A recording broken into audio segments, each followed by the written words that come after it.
vlog we are going to study about the menstrual phases. Okay, through the diagrammatic representation we will understand that how this phase takes place.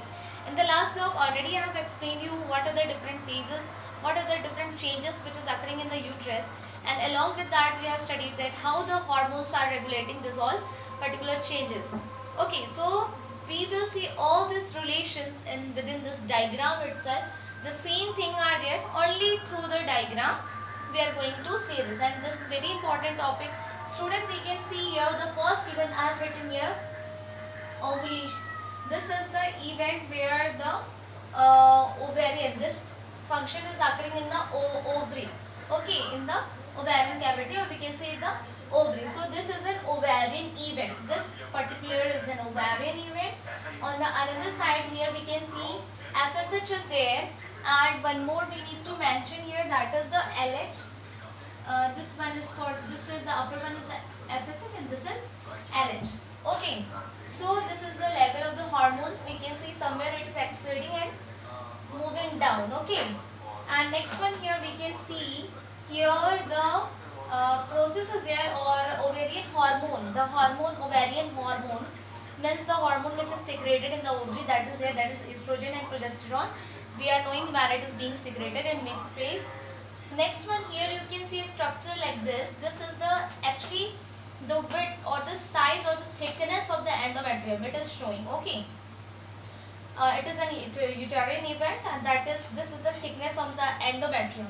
We can say thickness of the endometrium. You can see slowly it is rising, and finally at the 28 days there is a slashing out of the endometrium as the thickness rises, and finally on the 28th day, that is the, we can count for the next day also.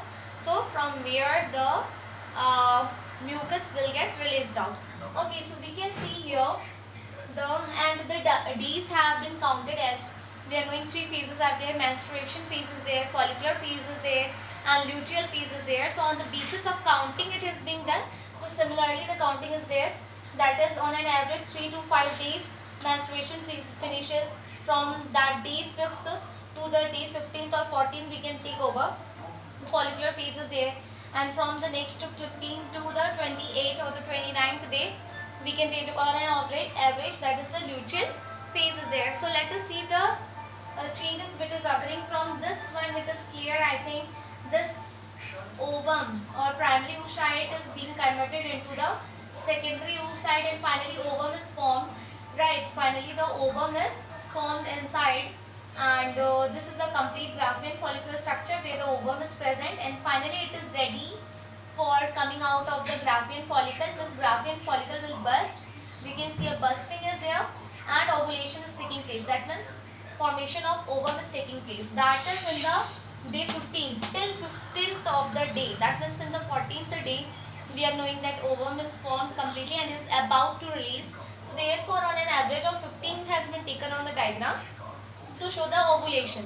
So we can see here how the oocyte is being developed, and finally being converted into a ovum which is surrounded by the Graafian follicular structure or follicular cell. We can say this Graafian follicle is bursting and ovum is released out by the process of ovulation.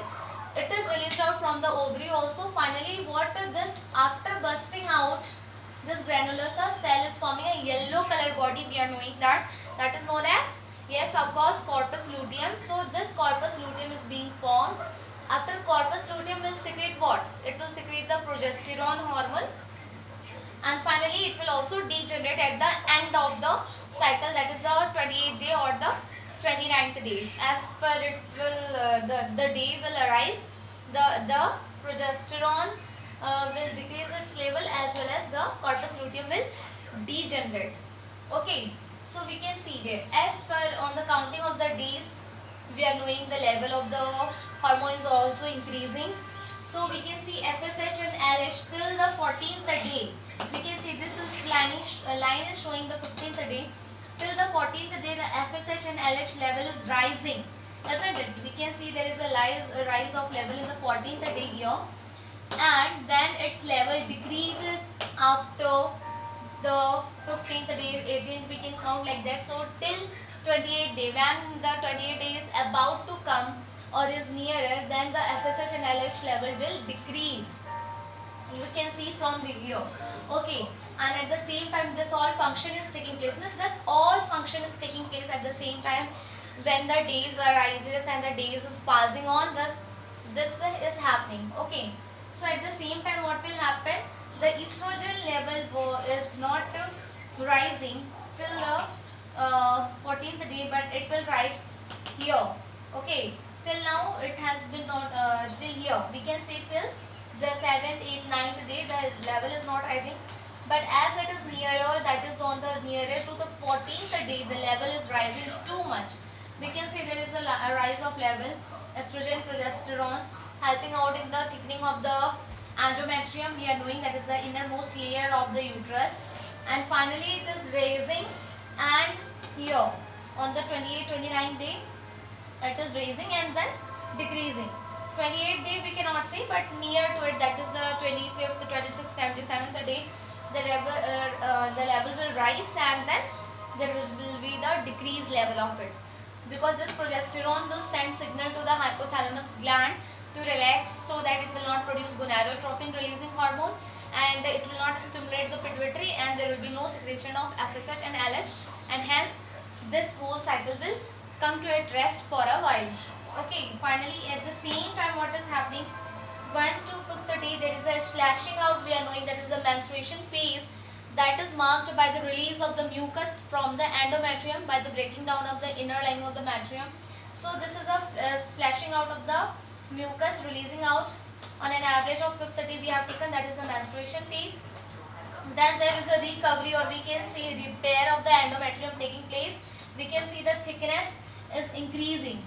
So as per there is a rise of level in the hormone, and with that only there is a repair also which is taking place. Means already endometrium has been broken down, the inner lining of the endometrium has been broken, so it needs to be repaired. We have seen in the last block, we are knowing that.